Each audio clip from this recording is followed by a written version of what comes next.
السلام علیکم ورحمۃ اللہ وبرکاتہ۔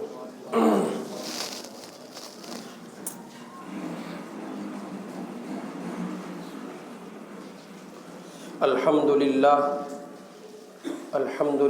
نحمده ونستعینه ونستغفره ونؤمن به ونتوکل علیہ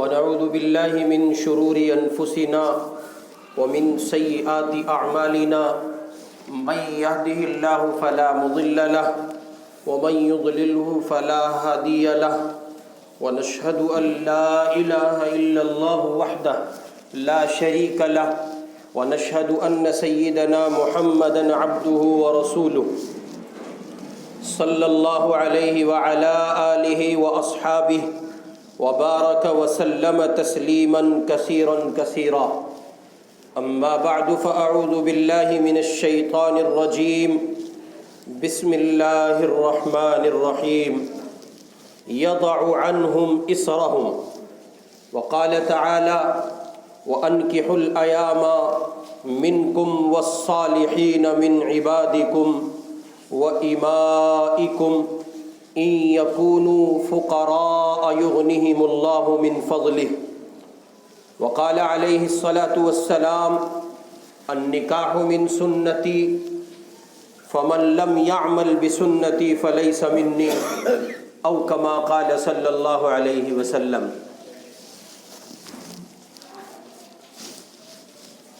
بزرگان محترم، معاشرے کی صلاح و فلاح میں، تمدن کی تعمیر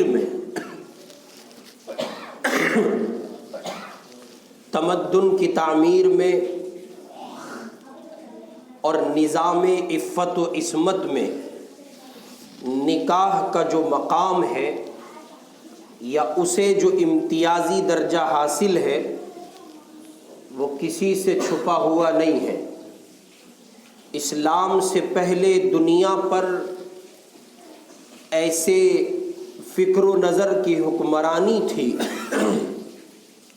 بلکہ یوں کہہ لیجئے کہ آج بھی دنیائے انسانیت پر ایسا فکر و نظر مسلط ہے جس نے معاشرے کو تباہی و بربادی کی غار تک پہنچا دیا ہے۔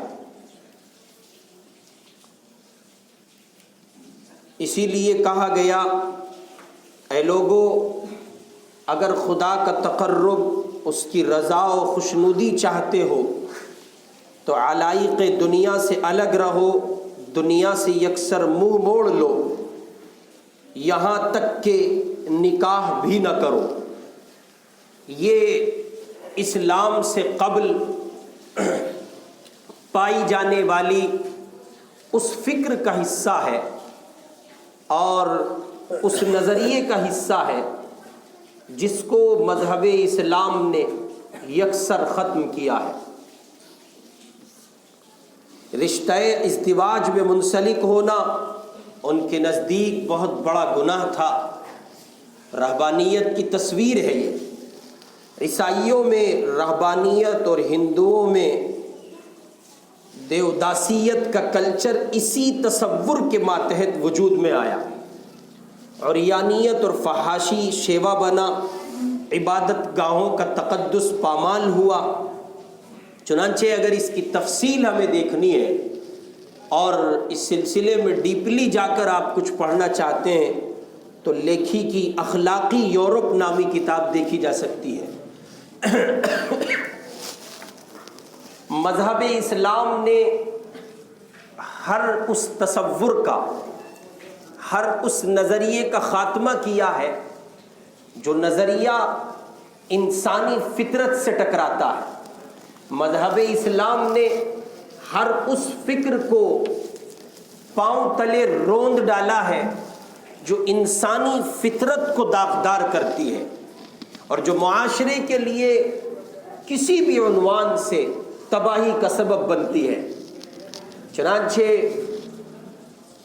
جہاں ایک طرف اسلام سے قبل یہ تصور تھا کہ اگر اللہ کا تقرب کسی کو چاہیے، خدا کے قریب کوئی جانا چاہتا ہے اور کوئی یہ چاہتا ہے کہ اس کو مالک کائنات کا، خالق کائنات کا تقرب حاصل ہو، کسی کا ذہن اس طرف چلتا ہے کہ وہ اللہ کے قریب پہنچے اور وہ گاڈ کو پہچانے، ایشور کو پہچانے، تو اسلام سے پہلی جو تہذیب ہے، اسلام سے ہٹ کر جو نظام تھا، اس نظام کے نتیجے میں، اس تہذیب کے نتیجے میں جو زاویہ پیش کیا گیا، جو تعلیم پیش کی گئی، وہ یہ کہ آپ سب سے ہٹ کٹ جائیے، سب کو نظر انداز کیجئے اور سب کو یکسر ختم کر کے یہ ایک کونے میں جا پڑیے، تمام خاندان سے، قبیلے سے، برادری سے، محلے سے، علاقے سے، تمام جگہوں سے آپ کٹ جائیں اور بالکل دنیائے علائق سے یکسر منہ موڑ کر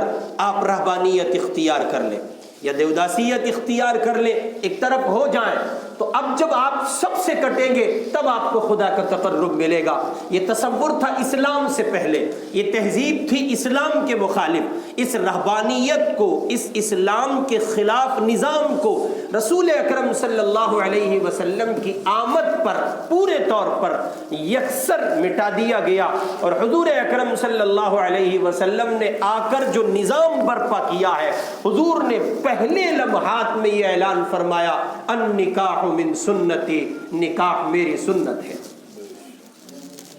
ایک طرف پوری دنیا میں رہبانیت کے نام پر، دیوداسیت کے نام پر مختلف دھرم، مختلف مذاہب، مختلف ادیان کے ماننے والے یہ تہذیب پیش کر رہے تھے اور یہ نظام پیش کر رہے تھے کہ عورت سے جدا رہو، اپنے آپ کو تمام سماج سے کاٹ ڈالو، تب جا کر تم کو خدا ملے گا۔ ایک طرف مذہب اسلام نے یہ نظام پیش کیا، رسول پاک صلی اللہ علیہ وسلم نے ارشاد فرمایا، النکاح من سنتی، نکاح میری سنت ہے، فمن لم يعمل بسنتی فلیس منی، جس نے اس پر عمل نہیں کیا وہ ہم میں سے نہیں ہے، یعنی وہ حضور کا سچا اور کامل امتی نہیں ہے، حضور کی کامل اتباع کرنے والا نہیں ہے، وہ حضور پاک علیہ السلام کا امتی تو ہے لیکن کامل اتباع کرنے والا نہیں ہے، وہ حضور کا امتی تو ہے لیکن سچا امتی نہیں ہے۔ نظام مصطفیٰ نے جو کائنات کو ایک پیغام آفاقی سطح پر دیا ہے، وہ بنیادی طور پر یہ تھا کہ جس معاشرے کی صلاح و فلاح کی ہم بات کر رہے ہیں اور جس معاشرے کی کامیابی کی ہم راہیں تلاش کر رہے ہیں اور جس معاشرے میں ہم عفت و عصمت کے نظام کی بقا چاہتے ہیں، جس کے تہذیب و تمدن کی صالحیت کو ہم باقی رکھنا چاہتے ہیں، برقرار رکھنا چاہتے ہیں، ایک نظام یہ کہ وہ اس سے کاٹ رہا ہے، ایک یہ کہ مذہب اسلام یہ کہتا ہے ہرگز یہ نہیں ہو سکتا۔ اگر آپ مذہب اسلام یہ کہتا ہے کہ اگر آپ نظام عفت و عصمت کو اور معاشرے کی صلاح و فلاح میں تمدن کی تعمیر کرنا چاہتے ہیں اور صلاح و فلاح کو برپا کرنا چاہتے ہیں، معاشرہ کامیاب ہو، تو ضروری ہے آپ کو نبی اکرم صلی اللہ علیہ وسلم کی اس سنت پر عمل کرنا پڑے گا جو حضور نے فرمایا نکاح میری سنت ہے۔ اس کے بغیر معاشرہ اس سطح پر صالحیت کے ساتھ تمدن کی تعمیر نہیں کر سکتا جس سطح پر معاشرے میں تمدن کی تعمیر کی ضرورت ہے۔ چنانچہ یہ بات سرے سے خارج ہو جاتی ہے کہ مذہب اسلام میں ایسا کوئی کانسیپٹ نہیں ہے جہاں کسی انسان کے لیے اس کو روا رکھا گیا ہو کہ وہ نکاح نہ کرے۔ اگر وہ نکاح کی استطاعت رکھتا ہے، نکاح کی پوزیشن رکھتا ہے، قوت رکھتا ہے، اس کے پاس جانی، مالی، بدنی طاقت ہے، تو اب اس پر لازم ہے کہ وہ نکاح کرے، لازمی کرے، ایک سے گزارا ہو تو ٹھیک ورنہ دو کرے، دو سے ٹھیک ورنہ تین کرے۔ 4 شادیوں کی گنجائش مذہب اسلام میں رکھی گئی ہے، اور یہ صرف اس لیے رکھی گئی ہے تاکہ مذہب اسلام معاشرے میں جو صلاح و فلاح کا معیار چاہتا ہے، جو تہذیب و تمدن وہ چاہتا ہے، جو پاکیزگی وہ چاہتا ہے، جو طہارت و نظافت وہ چاہتا ہے، عفت و عصمت کی بقا جس طور پر معاشرے میں مذہب اسلام چاہتا ہے، اس سطح پر لانے کے لیے لازم ہے کہ معاشرے کے افراد بغیر نکاح کی زندگی نہ گزاریں۔ نکاح کو تمدن کی تعمیر میں بڑا مقام اور بڑا درجہ حاصل ہے۔ چنانچہ نبی اکرم صلی اللہ علیہ وسلم نے، جنہوں نے ساری انسانیت کو راستہ بتایا اور سیدھے راستے کی تعلیم دی اور معاشرے کی اصلاح کی، انہوں نے اس کو فسق و فجور سے پاک کیا، اور آپ علیہ الصلاۃ والسلام نے اس نظریے کو 100% خارج کیا، اور آپ نے کہا ہرگز اس کی کوئی گنجائش نہیں ہے کہ کوئی آدمی نکاح نہ کرے۔ جس کے پاس استطاعت پائی جاتی ہے اس پر یہ لازم ہے کہ وہ نکاح کرے۔ النکاح من سنتی، نبی اکرم صلی اللہ علیہ وسلم فرما رہے ہیں نکاح میری سنت ہے، فمن لم يعمل بسنتی فلیس منی، اور جس نے میری سنت سے اعراض کیا، جو ہماری سنت پر عمل نہیں کرے گا، وہ ہم میں سے نہیں ہے۔ لیکن یہ اس شرط کے ساتھ مشروط کر دیا گیا کہ اس بندے کے اندر صلاحیت ہو، استطاعت ہو کہ وہ دوسرے کی بیٹی کو اپنے نکاح میں لائے گا اور اس کو رکھے گا۔ اور اگر کسی کے اندر ایسی پوزیشن نہیں ہے تو معاشرے کی صلاح و فلاح کو چونکہ باقی رکھنا ہے اور اس صلاح و فلاح کی ڈگر پر اس کو لے کے چلنا ہے، اس لیے نبی پاک نے معاشرے کے جوانوں کو مخاطب کرتے ہوئے فرمایا یا معشر الشباب، اے نوجوانوں، من استطاع منکم الباء فلیتزوج، باءۃ فلیتزوج، اے نوجوانوں نکاح کرو، نکاح کی استطاعت ہو تو ضرور کرو، فإنه اغض للبصر واحسن للفرج ومن لم يستطع فعليه بالصوم فإنه له وجاء۔ نبی پاک صلی اللہ علیہ وسلم نے ارشاد فرمایا اے نوجوانوں نکاح کی استطاعت ہو تو ضرور کرو، اور اگر نکاح کرنے میں کسی طرح کی رکاوٹ درپیش ہو تو چونکہ معاشرے کی پاکیزگی کو، اس کی عفت و عصمت کو برقرار رکھنا ہے، صلاح و فلاح کی ڈگر پر اسے لے کے چلنا اور قائم رکھنا ہے، لہذا تمہارے ذمہ یہ لازم ہے جب تک تمہارا نکاح نہیں ہوتا اور نکاح کی طلب تمہیں بہت زیادہ محسوس ہوتی ہے تو کثرت سے روزے رکھو، نگاہوں کی حفاظت کرو، نگاہیں نیچی رکھو، اور عفت و عصمت کی حفاظت میں اس سے بہتر کوئی شے نہیں ہے۔ چنانچہ ایک روایت میں حضور اکرم صلی اللہ علیہ وسلم نے ارشاد فرمایا جسے اللہ نے قدرت عطا کی ہے اور وہ اس کے باوجود نکاح نہیں کرتا ہے وہ ہم میں سے نہیں ہے۔ ایک مسلمان اپنے آپ میں رسول پاک کے امتی ہونے کا دعویٰ کرتا ہے، وہ یہ کہتا ہے کہ میں حضور پاک علیہ السلام کا امتی ہوں، وہ یہ کہتا ہے کہ میں مذہب اسلام کا پیروکار ہوں، اور پھر باوجود گنجائش کے وہ نکاح نہیں کرتا تو حضور کا صاف اعلان ہے کہ وہ ہم میں سے نہیں ہے۔ اور پھر فرمایا لا رہبانیت فی الاسلام، اسلام میں ایسا تو کوئی کانسیپٹ ہے ہی نہیں، ایسی کسی چیز کے لیے کوئی جگہ اسلام میں نہیں ہے کہ آپ بغیر نکاح کی زندگی گزاریں۔ اور جب یہ بات واضح ہو گئی کہ نکاح کے بغیر چارہ نہیں ہے، اور یہ بات بھی واضح ہو گئی کہ جن کے پاس گنجائش ہے انہیں اولین مرحلے میں نکاح کر لینا چاہیے، تو یہ بات بھی واضح کی جاتی ہے کہ نکاح کرنے کے لیے جس خاتون کو آپ اپنے نکاح میں لائیں گے، جسے آپ اپنی بیوی بنائیں گے، شریک حیات بنائیں گے، لائف پارٹنر بنائیں گے، اس کے لیے قرآن کیا کہتا ہے، اس کے لیے حدیث پاک کیا کہتی ہے، اس کے لیے مصطفیٰ کا نظام کیا کہتا ہے۔ اللہ کے رسول صلی اللہ علیہ وسلم نے فرمایا الدنیا متاع وخیر متاع الدنیا المرأة الصالحہ، حضور فرما رہے دنیا ایک بازار ہے، دنیا ایک بازار ہے، اور نیک صالح عورت اس بازار کی بہترین شے ہے۔ جی ہاں، کسی آدمی کے مقدر ایسی خاتون آ جائے، ایسی بچی آ جائے، ایسی بیوی آ جائے کہ جس کی زندگی صالحیت سے لبریز ہو، جس کی زندگی صلاحیت کے ساتھ ساتھ صالحیت کی چادر اوڑھے ہوئے ہو، جو انتہائی پاک دامن ہو، عفیفہ ہو، نیک ہو، جو اللہ کی بندی اپنی عفت و عصمت کی حفاظت کرنے والی ہو، جو بہت اعلیٰ اقدار کی مالک ہو، جو بہت بلند کردار کی مالک ہو، جس میں تہذیب کوٹ کوٹ کر پائی جاتی ہو، رسول پاک علیہ الصلاۃ والسلام فرماتے ہیں اس کو دنیا کی بہترین چیز حاصل ہو گئی۔ نصیب سنور گئے جب انسان کو ایسی خاتون نکاح میں بیوی کی شکل میں ملی کہ جس کو تہذیب بھی حاصل تھی، صلاحیت بھی حاصل تھی اور صالحیت بھی حاصل تھی۔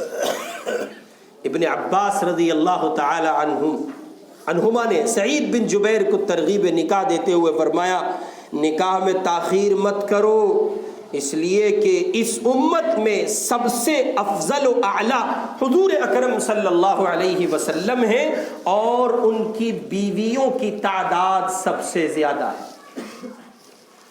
ابن عباس رضی اللہ تعالی عنہما کا یہ کہنا نکاح میں تاخیر مت کرو، اس کا واضح سا مطلب آپ سمجھیں کہ نکاح میں تاخیر کرنے کی وجہ سے جو فسادات برپا ہوتے ہیں، اور نکاح میں تاخیر کی وجہ سے معاشرہ صلاح و فلاح کی جس ڈگر سے ہٹ کر دلدل میں جہاں جا کے پھنستا ہے، وہاں سے نکالنا پھر اس کو بڑا مشکل پڑتا ہے۔ اس لیے میرے بھائی، حضور اکرم صلی اللہ علیہ وسلم کے فرامین کو، آپ کی تعلیمات کو، آپ کے ارشادات کو سامنے رکھا جائے۔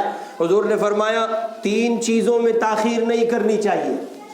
نمبر 1، جب نماز کا وقت ہو جائے، اب تاخیر کی گنجائش نہیں ہے، وقت ہو گیا تو اب نماز ہونی چاہیے، الا یہ کہ کوئی شدید و شرعی مجبوری ہے تو بات ایک الگ ہے۔ یہاں یہ مطلب ہرگز نہیں ہے کہ وقت ہو گیا اور آپ نے 1 منٹ لیٹ گھڑی دیکھی اور برسنا شروع کر دیا امام محترم پر، یہ مطلب نہیں ہے۔ اپنی عقل سے مطلب اخذ نہ کیجئے گا۔ یہاں مطلب واضح سا یہ ہے کہ بغیر کسی شرعی عذر کے آپ نماز میں تاخیر نہ کریں۔ نماز کا وقت ہو گیا تو اب نماز ادا کریں، نماز کو مقدم رکھیں۔ جب نماز کا وقت ہو جائے تو اب نماز پڑھی جائے، اب کسی اور کام کو نماز پر فوقیت نہ دی جائے۔ اسی کے ساتھ جب جنازہ سامنے لایا جائے تو اب اس میں تاخیر نہ کی جائے۔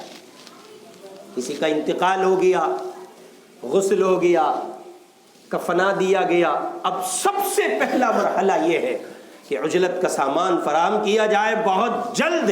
ادھر تو اولاً تو اسی مرحلے میں یہ کرنا تھا کہ ادھر بندے کی موت ہوئی ہے اور ادھر سارے کام جلدی جلدی نمٹائے جاتے اور اس بندے کو اس کی آخری آرام گاہ تک پہنچا دیا جاتا۔ حضور نے فرمایا جب جنازہ سامنے آ جائے اب تاخیر نہ کی جائے۔ اور اسی کے ساتھ ساتھ یہ کہ جب بچے نکاح کے قابل ہو جائیں تو پھر تاخیر نہ کی جائے۔ نکاح کے سلسلے میں تاخیر کرنا یہ فساد برپا کرنے والا عمل ہے۔ اس لیے نبی اکرم صلی اللہ علیہ وسلم نے ارشاد فرمایا، حضرت انس سے روایت ہے، حضور پاک نے فرمایا جو چاہے اللہ سے طاہر و مطہر اور پاک ہو کر ملے اسے چاہیے کہ وہ نکاح کرے۔ یہ تمام کی تمام چیزیں اس کے لیے ہیں جو نکاح کرنا چاہتا ہے، اس کے لیے حضور پاک علیہ الصلاۃ والسلام کے یہ فرامین ہیں۔ جو یہ چاہتا ہے کہ وہ اللہ سے اس حال میں ملے کہ طاہر و مطہر ہو تو اسے چاہیے کہ وہ نکاح کرے۔ ایک روایت میں حضور نے بے نکاح مرد اور بے نکاحی عورت کو مسکین قرار دیا، قابل رحم ہیں بیچارے۔ مسند احمد کی روایت میں ابو ذر رضی اللہ عنہ بیان کرتے ہیں، عکاف بن بشیر تمیمی رضی اللہ عنہ باوجود استطاعت کے شادی نہیں کرتے تھے۔ حضور نے ان سے فرمایا تب تو تم شیطان کے بھائی ہو۔ ان کے پاس وسعت تھی، ان کے پاس گنجائش تھی، انہوں نے نکاح نہیں کیا تو حضور نے ان سے یہ بات فرمائی، تب تو تم شیطان کے بھائی ہو، اگر عیسائیوں میں سے ہوتے تو پادری بنائے جاتے۔ انہوں نے نکاح نہیں کیا تو حضور نے ان کے لیے ساری باتیں فرمائی، اور پھر اخیر میں آپ نے فرمایا لیکن ہمارے دین میں نکاح سنت ہے، لیکن ہمارے دین میں نکاح سنت ہے، ہمارے یہاں نکاح کو جو مرتبہ حاصل ہے وہ معاشرے کی ترقی کے لیے ریڑھ کی ہڈی کی حیثیت رکھتا ہے، وہ معاشرے کی حفاظت کے لیے ریڑھ کی ہڈی کی حیثیت رکھتا ہے، وہ معاشرے میں بسنے والے مرد عورت کی عفت و عصمت کی حفاظت کے سلسلے میں ریڑھ کی ہڈی کی حیثیت رکھتا ہے۔ اگر معاشرے کے افراد نکاح سے روگردانی کریں اور نکاح میں تاخیر کریں اور نکاح کے سلسلے میں کسل سے کام لیا جائے اور محض انانیت کی بنیاد پر، رسم و رواج کی بنیاد پر اور دیگر معاشرتی اعذار کی بنیاد پر نکاح میں تاخیر کی جائے تو یہ معاشرے کے لیے انتہائی بڑا ناسور ہے۔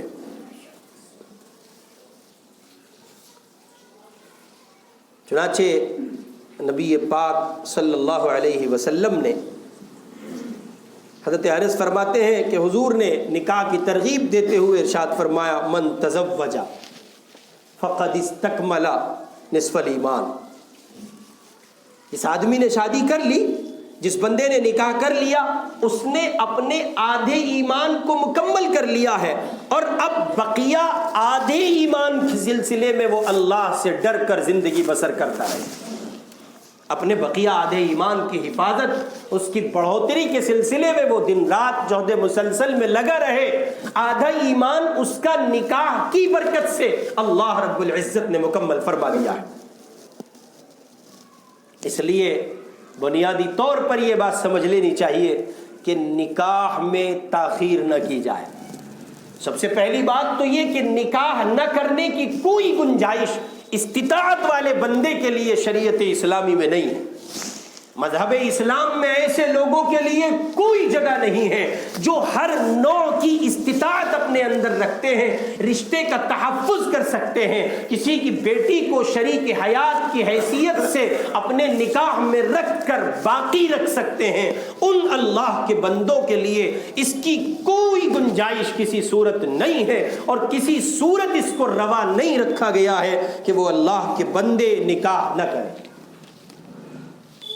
اب جب یہ بات واضح ہے کہ نکاح نہ کرنے کی کوئی گنجائش نہیں، لا رہبانیت فی الاسلام، اسلام میں رہبانیت نہیں ہے، اگر استطاعت رکھتے ہو تو کرو، نکاح کرو، اس کی تاکید کی گئی ہے۔ حضور کا فرمان عالی ہے جو نکاح نہیں کرے گا وہ ہم میں سے نہیں ہے، وہ ہماری کامل اتباع کرنے والوں میں سے نہیں ہے، وہ ہمارے نظام کو مکمل طور پر فالو کرنے والوں میں سے نہیں ہے، وہ ہمارا سچا امتی نہیں ہو سکتا۔ اگر آپ کے ذمے کسی کا، اگر آپ اپنے اندر یہ طاقت رکھتے ہیں اور یہ صلاحیت آپ میں موجود ہے، جانی اور مالی وسعتیں آپ کے پاس ہیں، اب آپ کے لیے اس بات کے لیے کوئی گنجائش نہیں ہے کہ آپ نکاح نہ کریں۔ اور اس کے بعد کا جو مرحلہ ہے وہ یہ کہ جب تک آپ کے نکاح میں تاخیر ہو رہی ہے اور آپ نکاح، اولن تو تاخیر کا کوئی پہلو نہیں ہے، لیکن مان لیجئے کہ کچھ اسباب ہیں، وجوہات ہیں، اعذار ہیں، مجبوریاں ہیں، تو اب ان کے پیش نظر آپ کے ذمے یہ بات لازم ہے جب تک آپ کا نکاح نہیں ہو رہا ہے تب تک آپ کسی کی عزت سے نہ کھیلیں، تب تک آپ کسی کے کردار کو، کسی کی عفت و عصمت کو تار تار نہ کریں، کسی کی بہن کو، بہو کو، بیٹی کو اپنے لیے رکھیل کے طور پر استعمال نہ کریں۔ آپ معاشرے میں زنا کی بدبو سے معاشرے کو ناپاک نہ کریں اور معاشرے کو لعنتی نہ بنائیں، اس لیے کہ جس زمین پر زنا ہوتا ہے اس زمین پر اللہ کی گرفت اتنی جلدی آتی ہے جس کا تصور بھی نہیں کیا جا سکتا۔ اب جب آپ کے نکاح میں تاخیر ہو رہی ہے تو جب تک تاخیر ہوتی ہے تب تک آپ کے ذمہ لازم ہے آپ کثرت سے روزے رکھیں، اس لیے کہ روزہ شہوت کو توڑتا ہے۔ روزے کی خصوصیت یہ ہے کہ وہ شہوت کو دباتا ہے، توڑتا ہے، کچلتا ہے۔ آپ کثرت سے روزے رکھیں۔ اب ایک تیسری بنیادی بات یہ ہے کہ جن چیزوں کو تاخیر کے نام پر میں نے اور آپ نے تاخیر کا نام دے دیا ہے اور مجبوری کا نام دے دیا ہے، آیا وہ شے مجبوری کے قابل ہے کہ نہیں؟ وہ 6 مجبوری کے لائق ہے بھی یا نہیں؟ اس سلسلے میں بھی یہ بات محل غور ہے کہ جن مجبوریوں کی بنیاد پر ہم نکاح میں تاخیر کر رہے ہیں، کیا وہ مجبوریاں اللہ کے یہاں قابل قبول ہیں یا نہیں؟ چنانچہ ہمارے یہاں معاشرے میں عامتاً نکاح میں جن چیزوں کو لے کر تاخیر ہوتی ہے ان میں ایک فیوچر مستقبل کی تعمیر بھی ہے۔ ہم کچھ ہو جائیں تو نکاح کریں گے، کیا فقیر ہونے کا ارادہ ہے؟ ہم سیٹل ہو جائیں تو نکاح کریں گے، کیا کٹورا ہاتھ میں لائیں گے؟ ہمارا مستقبل ڈیولپ ہو جائے، کیا بڑا چور بننے کا ارادہ ہے؟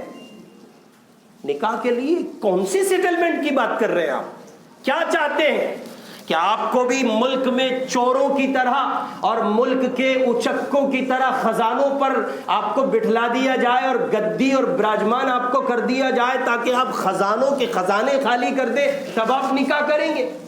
نکاح کے لیے جس مال کے آپ متلاشی ہیں شریعت اسلامی میں اتنا بڑا کوئی نظام نہیں۔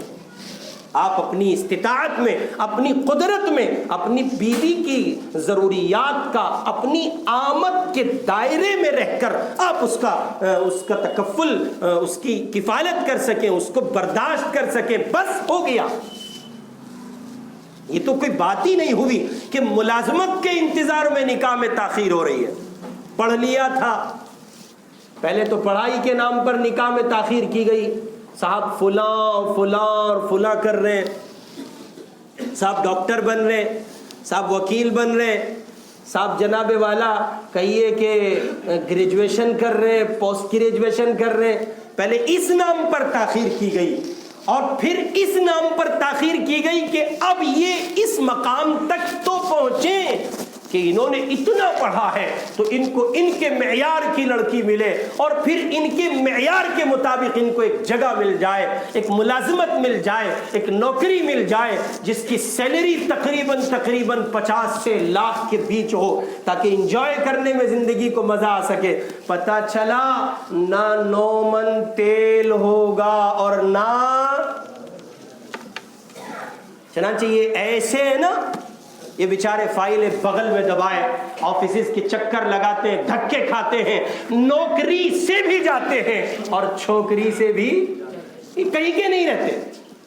یہ نکاح اس وقت کرتے ہیں جب زندگی میں نکاح کے مزے لینے کا وہ خوبصورت پیریڈ گزر چکا ہوتا ہے جہاں ان کو نکاح کر لینا چاہیے تھا، اور نکاح کر لینے کے بعد یہ زندگی کو پورے طور پر سیلیبریٹ کر سکتے تھے۔ وہ موقع تو ہاتھ سے گیا۔ 30 سال کے بعد 31 سال کے سانڈ کا نکاح ہو رہا ہے، کیا کرے گا؟ 40 کے بعد زندگی ویسے ختم ہے بھائی، 40 سال تک جوانی ہے، اس کے بعد ختم ہے۔ اب صاحب کا نکاح ہی ہو رہا ہے 32 33 34 35 میں، اب کیا کریں گے؟ اب ان کے یہاں جو نسل وجود میں آئے گی وہ ان سے زیادہ کمزور ہوگی۔ جب یہ بڑھاپے کو پہنچیں گے تو ان کو ضرورت ہوگی ابا ہمیں کھلا لے، ابا کو ضرورت ہے مجھے کوئی سلا دے۔ مذہبی اسلام میں اس کی کوئی گنجائش نہیں۔ آپ جس روزی کی تلاش میں نکاح کو مؤخر کر رہے ہیں اس روزی کے سلسلے میں اللہ آپ سے وعدہ کر چکا ہے، وَمَا مِن دَابَّةٍ فِي الْأَرْضِ إِلَّا عَلَى اللَّهِ رِزْقُهَا وَيَعْلَمُ مُسْتَقَرَّهَا وَمُسْتَوْدَعَهَا۔ اس لیے میرے بھائی، نکاح کو ملازمت کی وجہ سے مؤخر نہیں کرنا چاہیے۔ ملازمت ملے گی تب بھی آپ کا اور بیوی کا مقدر سلامت ہے، اور آپ کو ملازمت نہ ملی تب بھی مقدر ہے۔ ملازمت سے مقدر نہیں جڑا ہے، مقدر سے ملازمت جڑی ہے۔ آپ کی نوکری آپ کی تقدیر سے جوڑی گئی ہے، آپ کی تقدیر کو آپ کی نوکری سے نہیں جوڑا گیا ہے۔ اور ایسا نہیں ہو سکتا کہ آنے والی آئے گی اور وہ اپنا مقدر ساتھ نہیں لائے گی۔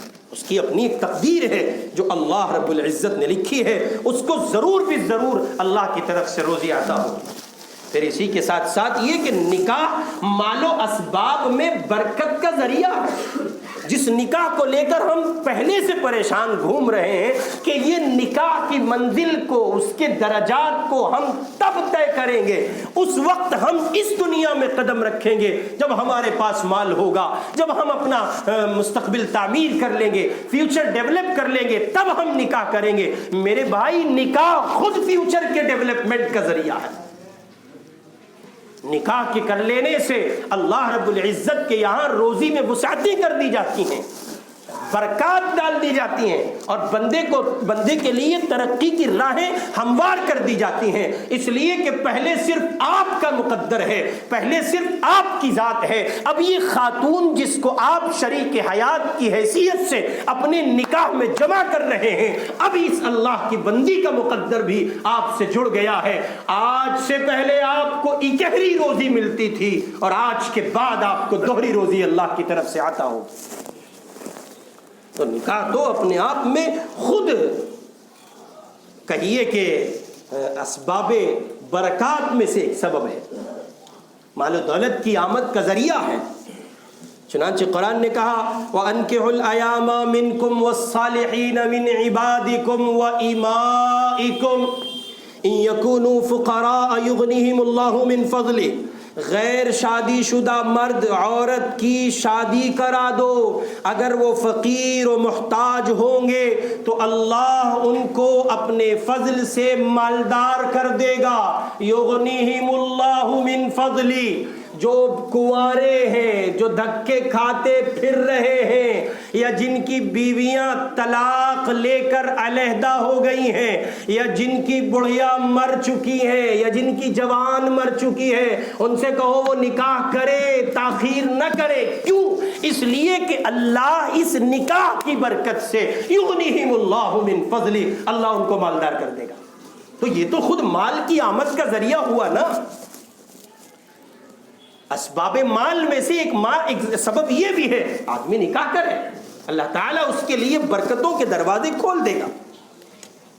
اس لیے میرے بھائی، نکاح کے سلسلے میں تاخیر سے کام لینا، اور پھر ان اعذار کی بنیاد پر تاخیر کرنا، ان وجوہات کی بنیاد پر تاخیر کرنا، ان اسباب کی بنیاد پر تاخیر کرنا جو عقل کی دنیا میں سبب تسلیم نہ کیے جائیں، عقل کی دنیا میں اعذار تسلیم نہ کیے جائیں، جو انتہائی لچڑ عذر ہیں، جن کی کوئی حیثیت نہیں ہے، اور جن کو کوئی جگہ سماج کے عقل مند لوگوں کے یہاں نہیں ملے گی، ان اسباب کی بنیاد پر نکاح میں تاخیر کرنا اور بچوں کی زندگیوں کو جہنم بنانا، یہ کہاں کی عقل مندی ہے؟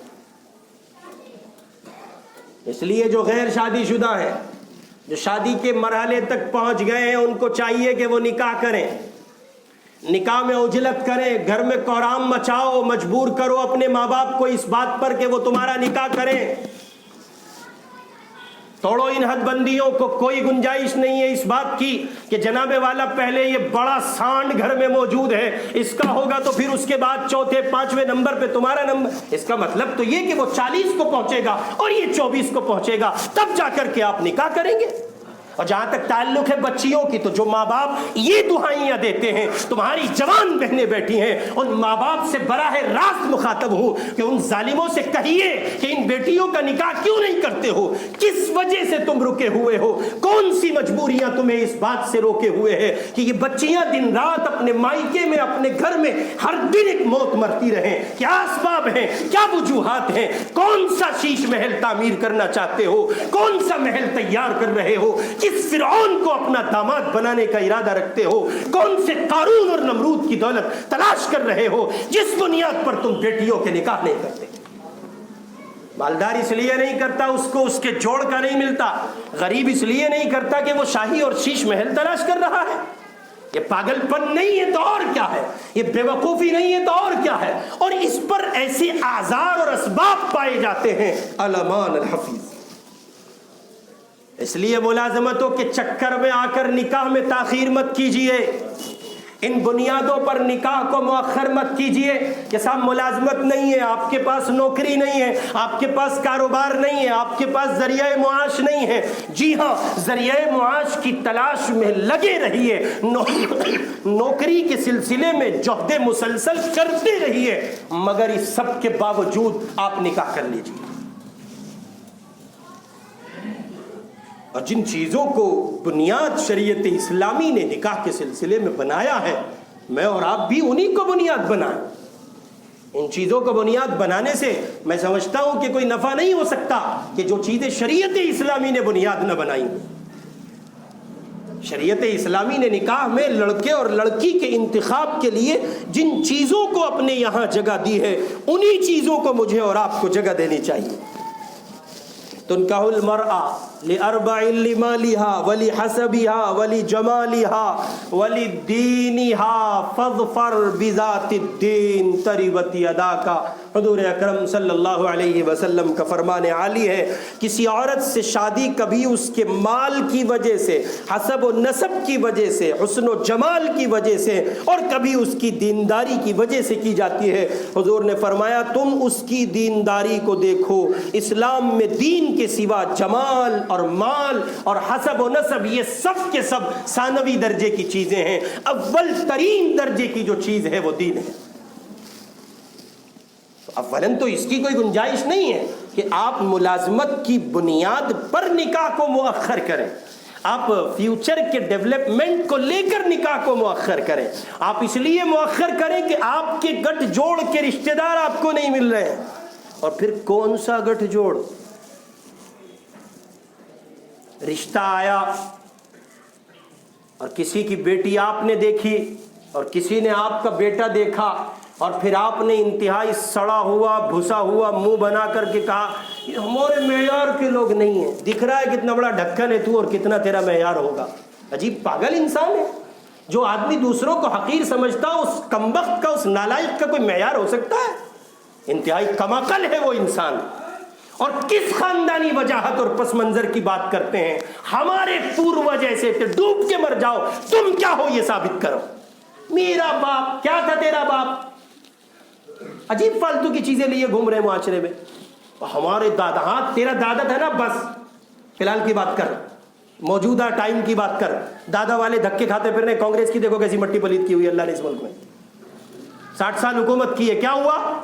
کچھ ہے؟ کن کے ہاتھوں میں اقتدار ہے؟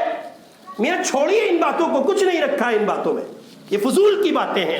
فی الحال کی بات کیجیے، آپ کے پاس کیا ہے؟ آپ کس طاقت کے مالک ہیں؟ آپ کس اخلاقی معیار کے مالک ہیں؟ آپ کس پوزیشن کے مالک ہیں؟ اس پر بات کرنے کی ضرورت ہے۔ آئے چلے ہمارا خاندان، ہم وہاں سے آئے تھے جی، کہاں سے؟ شکارپور سے۔ حد ہو گئی بھائی، کیوں اٹھے پھر رہے ہو؟ کیا ہے آخر، چاہتے کیا ہو؟ لڑکا آپ کے سامنے ہے، لڑکی آپ کے سامنے ہے، تحقیق کرنی ہے، تفتیش کرنی ہے۔ جہاں تک تعلق ہے حسب و نسب کا، بہت اچھی بات ہے، آپ تلاش کیجئے۔ اپنے گھر میں کوئی بد نسل بد ذات مت لائیے گا، اس کا مشورہ شریعت اسلامی بھی آپ کو دے گی، اور دین اور سمجھ اور عقل بھی یہی تقاضا کرتی ہے کہ آپ کسی بد ذات کو اور کسی گندی نسل کو اپنے گھر کی چوکھٹ پر مت لائیے گا۔ لیکن اس کا یہ مطلب بھی ہرگز نہیں کہ آپ ہر ایک کو گندی نسل کا کہہ دیں۔ وہ ان کی نسل اچھی نہیں ہے، اس کا وہ تھا نا، اس کا وہ دادا کا بھیا تھا نا، اس کا وہ دوسری برادری کے لیے آیا تھا۔ دوسری برادری کی بیویاں آنے سے نسلیں گندی نہیں ہوتی میاں۔ نسل گندی ہونے کے اسباب یہ ہے کہ آپ کسی کی بیٹی کی عزت و عصمت سے اس کو تار تار کریں، اس سے کھلواڑ کریں، یہ ہے گندی نسل کی علامت۔ آپ کسی کی بیٹی کی آبرو نوچ ڈالیں، یہ ہے گندی نسل کی علامت۔ آپ آنکھوں کے راستے کسی کی بہن بہو بیٹی سے زنا کریں، یہ ہے گندی نسل کی علامت۔ اگر کوئی کسی اور برادری کی بیوی لا کر اپنی عزت و عصمت کی حفاظت کرتا ہے، پاک دامن رکھتا ہے، عفیف رہتا ہے، یہ گندی نسل کا نہیں ہے۔ آپ کے کہنے سے کوئی گندی نسل کا ہوگا، پھر تو پتہ چلا ساری دنیا گندی نسل کی ہے، آپ ہی ہیں ایک اچھی نسل کے۔ اس کی شریعت اسلامی میں کوئی گنجائش نہیں ہے۔ اس لیے شریعت نے ایک ضابطہ طے کیا ہے۔ اولاً تو یہ کہ کوئی بغیر نکاح کے نہیں رہے گا، اور جن کے دماغ میں یہ خمار سوار ہے کہ جناب والا ہمارا نکاح حالات، اسباب، نوکری، ملازمت اور جاب اور فلاں اور فلاں اور فلاں، یہ دیکھو یہ جتنے جاب والے ہوتے ہیں نا اور اس بنیاد پر نکاح میں تاخیر کرتے ہیں، ان کے نکاح اس مرحلے میں ہوتے ہیں جب گالوں میں گڈھے پڑ چکے ہوتے ہیں۔ اب ان کو دور سے دیکھ کے جو نکاح میں آ رہی ہوتی ہے وہ غلطی سے انکل نہ کہہ دے، ایسے حالات پیدا ہو جاتے ہیں۔ اس لیے نکاح میں تاخیر کی کوئی گنجائش نہیں۔ اولاً تو اس کی کوئی گنجائش نہیں کہ مسلمان ہو اور نکاح نہ کرے، کوئی گنجائش نہیں۔ نکاح مسلمان ہے اس کے ذمہ لازم ہے کہ وہ نکاح کرے۔ دوسرے نمبر پر ایک بنیادی فلسفہ یہ ہے کہ نکاح میں تاخیر نہ کی جائے، اور وہ مستقل اعذار جو معاشرے میں پائے جاتے ہیں میں نے آپ کو بھی رکھ دیا۔ اور تیسرے نمبر پر شریعت اسلامی نے جو نظام طے کر کے دیا ہے، یہ 4 یوں کہہ سکتے ہیں کہ 4 اسٹیج ہیں، یہ 4 اسٹیپ ہیں، 4 کہیے کہ سبجیکٹ آپ کو دیے گئے ہیں۔ ان بنیادوں پر اپنے لیے بیوی منتخب کر لیجئے، ان بنیادوں پر اپنے لیے داماد منتخب کر لیجئے، اور ان بنیادوں سے آگے بڑھ کر کسی شے کو اگر آپ بنیاد بناتے ہیں تو یہ شریعت اسلامی میں روا نہیں ہے۔ حضور نے فرمایا تنکح المرأة لأربع لمالها، جب کسی کو اپنے نکاح کے لیے خاتون کو آپ منتخب کرنا چاہتے ہیں تو یہ 4 صفات دیکھ لیجئے۔ نمبر 1 لمالها، مال دیکھ لیجئے، ولی جمالها، اس کا حسن و جمال دیکھ لیجئے، ولی حسبها، اس کا حسب نسب دیکھ لیجئے، ولی دینها، اور اس کا دین دیکھیے، فاظفر بذات الدین تربت یداک۔ حضور اکرم صلی اللہ علیہ وسلم ارشاد فرما رہے ہیں کہ تمہارے ذمے لازم ہے یہ بات کہ تم اس کو ترجیح دو کہ دینداری کو مقدم رکھو اور بقیہ تمام چیزوں کو تم دوسرے درجے میں رکھو۔ اور پھر ایک روایت میں حضور نے ارشاد فرمایا حسن و جمال کی وجہ سے عورتوں سے شادی مت کرو میاں۔ وہ بھائی بہت حسین ہے، بہت حسین ہے، مرے گا ٹینشن مت لو۔ میں نہیں کہہ رہا ہوں، حضور نے فرمایا حسن و جمال کی وجہ سے صرف، یہاں یہ لفظ ذہن میں رکھ کے چلیے گا، حسن و جمال کی وجہ سے صرف شادی مت کرو عورتوں سے۔ کیوں؟ بہت ممکن ہے ان کا حسن، بہت ممکن ہے ان کا حسن ان کو یعنی نکاح کرنے والوں کو تباہ و بربادی کا شکار نہ بنا دے، ممکن ہے یہ بات۔ اور پھر فرمایا اور نہ ان کے مال کی وجہ سے ان سے شادی کرو، اس کا باپ بہت مالدار ہے بھائی، بلینو آوے گی، خاندانی بھکاری، کیا کہو گے انہیں؟ جو پہلے سے تصور جمائے گھوم رہے ہیں، وہ جو بچولیا ہوتا ہے نا اس سے بھی ذرا الگ کو لے گئے، میں انکل دیکھنا کہ پھنسوا مت دینا، ٹھیک ٹھاک لوگ دلوانا۔ سمجھ رہے ہیں یہ ٹھیک ٹھاک کا مطلب؟ خوب سنو، جن کے ذہنوں میں یہ تصور ہے، میرے آقا فرماتے ہیں نہ ان کے مال کی وجہ سے ان سے شادی کرو، بہت ممکن ہے ان کا مال انہیں سرکشی کرنے پر آمادہ کرے اور وہ تمہاری فرما برداری اور اطاعت نہ کریں۔ یہ تو جیتے جاگتے اگزامپل ہے۔ جو لائے گی بلینو، جو لائے گی ڈیزائر، جو لائے گی سوئفٹ، اور جو لائے گی کریٹا، اور جو لائے گی انووا، اور جو لائے گی ڈسٹر، اور جو لائے گی فلاں اور فلاں، وہ چائے نہیں بنائے گی، وہ نہیں بنائے گی۔ امی چاہتی ہیں بیڈ ٹی ملے، وہ نہیں دے گی۔ لڑکا چاہتا ہے یہ میرے ماں باپ کی خدمت کرے، اے خبردار بھکاری کی اولاد، تو میری خدمت کر۔ آپ دیکھیں یہاں آپ حضرات سماجی لوگ ہیں، میں مسجد کا ملا ہوں، میں سماج کی وہ عکاسی آپ کے سامنے نہیں کر سکتا جس سے آپ واقف ہیں۔ ایمانداری سے طے کر کے فیصلہ کر کے یہ بتاؤ جو لاکھوں کا مال لا رہی ہے وہ فرما برداری کرے گی؟ پھر روتے ہیں، پھر چوکھٹ یاد آتی ہے مسجد کی، پھر یاد آتی ہے جماعت، پھر یاد آتی ہے امام صاحب کی، پھر یاد آتے ہیں اللہ والے۔ حضرت کیا بتاؤں، بڑا پریشان ہوں۔ ایک صاحب میرے پاس آئے، بڑی گاڑی لائی تھی ان کی گھر والی، انہوں نے کہا جی امی ابا جو ہے باتوں کو لے کر بڑے پریشان ہیں، بڑے حالات ہیں، اور یہ کہہ رہے ہیں کہ تیری بہو یہ نہیں کرتی، یہ نہیں کرتی، یہ نہیں کرتی۔ میں نے کہا بھائی آپ ساری بات سننے کے بعد آدمی تصور یہ لے کے آتا ہے کہ ہم، اور خاص طور پہ یہ بوڑھے ہوتے ہیں نا، بوڑھے ایسا منہ بنا کے لائیں گے، بس زندگی ایسی ہو گئی امام صاحب کیا بتاؤں۔ اور سامنے والا یہ سوچتے ہیں امپریس ہوں گے، امام صاحب ایک دم ڈھل جائیں گے، وہ بھی ہماری طرح آنسو بہائیں گے۔ وہ اس کا لوٹنے کا بیاہ کرا تھا نا، آپ کو تو پتہ ہی ہے، اور مجھے کچھ نہیں پتا، مجھ سے نکاح بھی نہیں پڑھوایا، مجھے نکاح کا ولیمہ بھی نہیں کھلایا بھائی نے، ولیمہ چھوڑو میاں چھوارے نہیں کھلائے۔ کیوں؟ نکاح کیا تھا مسجد کے باہر، تو کیسے نکاح کی چھوارے کھلاتا؟ آپ کو تو پتہ ہی ہے، وہ آپ کے بھتیجے کا نکاح کر دیا تھا، اچھی بات ہے، اور جب سے وہ بہو آئی ہے زندگی جہنم ہو گئی۔ اب ایک صاحب نے اپنی اسٹوری میرے سامنے رکھی، میں نے کہہ دیا بظاہر اس میں بچے کی بیوی کی غلطی تو دور دور تک معلوم نہیں ہوتی، اب جو ان کا نیا چہرہ ابھر کے سامنے آیا لگے حضرت ایسے کیسے ہو سکتا ہے؟ میں نے کہا ایسا ہی ہے. کون سی گاڑی لائی ہے؟ انہوں نے بتایا وہ تقریباً تھی 7-8-10 لاکھ کے لپیٹ میں گاڑیاں. میں نے کہا میاں جو 10 لاکھ اپنے باپ کے گھر سے لائے گی وہ شوہر نہیں، شوہر کی شکل میں بھکاری ساتھ لائی ہے. اب طے کرنا آپ کی ذمہ، اتنے سارے نوجوان بیٹھے ہیں، طے کرو تمہیں شوہر بننا ہے یا بھکاری بننا ہے. اگر شوہر بن کے جینا چاہتے ہو تو غریبوں کی بچیوں کو آسرا دو، ان بچیوں کو اپنے نکاح میں لاؤ جن کے گھر میں فاقہ کشی کی نوبتیں. وہ کریں گی خدمت، وہ دیں گی بیڈ ٹی، اور وہ دیں گی بہترین ناشتہ، اور وہ دیں گی اچھے اور عمدہ کھانے. اور جو 10 لاکھ کی گاڑی لائے گی اور تولے بھی نہیں، تولوں کے حساب سے سونا لائے گی، میاں اس کے ممکن ہے کہ جوتوں کے فیتے باندھنے پڑے. جی ہاں، چنانچہ لطیفہ سن لیجئے، لطیفہ سنا دوں آپ کو. ایک نوجوان نے اپنے دوست سے کہا میری زندگی اتنی خوبصورت ہے کہ میری زندگی میں کسی طرح کے مسائل نہیں ہیں، اور میری زندگی جو ہے بہت پر لطف ہے، اور اس کی وجہ یہ ہے کہ میں نے اپنی بیوی سے بہت اچھا سیٹلمنٹ کیا ہوا ہے. اس کی وجہ کیا سیٹلمنٹ کیا بھائی؟ ہر آدمی بیوی کے ستایا ہوا، ہر بندہ اس کا متلاشی ہوتا ہے کوئی ایسا نسخہ ملے جس سے بیوی قابو میں رہے. تو اس نے کہا دیکھیے جتنے بڑے فیصلے تھے وہ میں نے بیوی کے حوالے کر دیے ہیں، جتنے چھوٹے فیصلے تھے وہ سب بیوی کے حوالے میں نے کیے ہوئے ہیں، اور جتنے بڑے فیصلے تھے وہ سارے فیصلے میں نے اپنے ہاتھ میں رکھے ہوئے ہیں. اس کا تجسس بڑھا.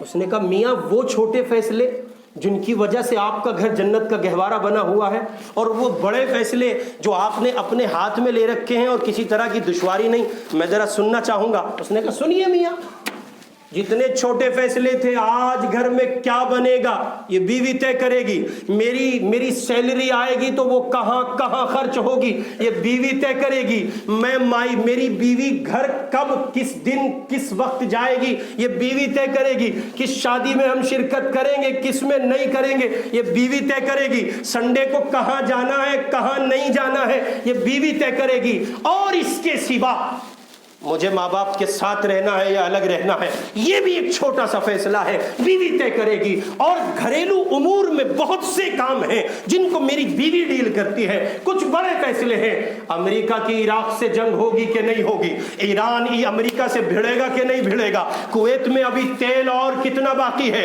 سعودی کے ریال کی پوزیشن کہاں چل رہی ہے، ڈالر کس کنٹری کا کہاں پہنچا، اگلا صدر ڈونالڈو ٹرمپ ہوگا یا اس کے سوا جو بائیڈن ہوگا، ہمارے ملک کا 2024 اور 22 کے الیکشن کا کھاتا کس کے حق میں جائے گا. یہ چند ایک بڑے فیصلے ہیں، ان کا اختیار میں نے اپنے ہاتھ میں لے رکھا. آپ جانتے ہیں یہ کون لوگ ہیں؟ یہ وہی 8 10 20 50 لاکھ کی خیرات لانے والے خاندانی بھکاری ہیں جن کے مقدر ایسی دلہنیں آئی ہیں، اور اب ان کے چھوٹے فیصلے تو ان کی بیوی کرتی ہے اور ان کے بڑے فیصلے وہ خود کرتے ہیں. اب طے آپ کو کرنا ہے شوہر بننا ہے یا بھکاری بننا ہے، شوہر بننا ہے یا غلام بننا ہے، شوہر بننا ہے یا نوکر بننا ہے، شوہر بننا ہے یا ویٹر بننا ہے. بہت سارے نام ہے، دیتے جانا، میرے سے زیادہ آپ کے ذہن میں آ جائیں گے. شوہر بن کر جینا چاہتے ہو تو رسول کی تعلیم کو جگہ دو، اور اگر اس کے بعد کی کیٹیگریز کو جگہ دینا چاہتے ہو تو فیصلے آپ کے ہاتھ میں ہیں. آئندہ بھی اسی عنوان کی مناسبت سے گفتگو کروں گا. یہ عنوان رہ گیا ہے، انشاءاللہ آئندہ ہفتے بھی بات ہوگی. اللہ پاک عمل کی توفیق نصیب فرمائے. اس ویڈیو کو لائک کریں، کمنٹ باکس میں دعاؤں سے نوازیں، چینل کو سبسکرائب کریں، صدقہ جاریہ کی نیت سے شیئر بھی کر دیں.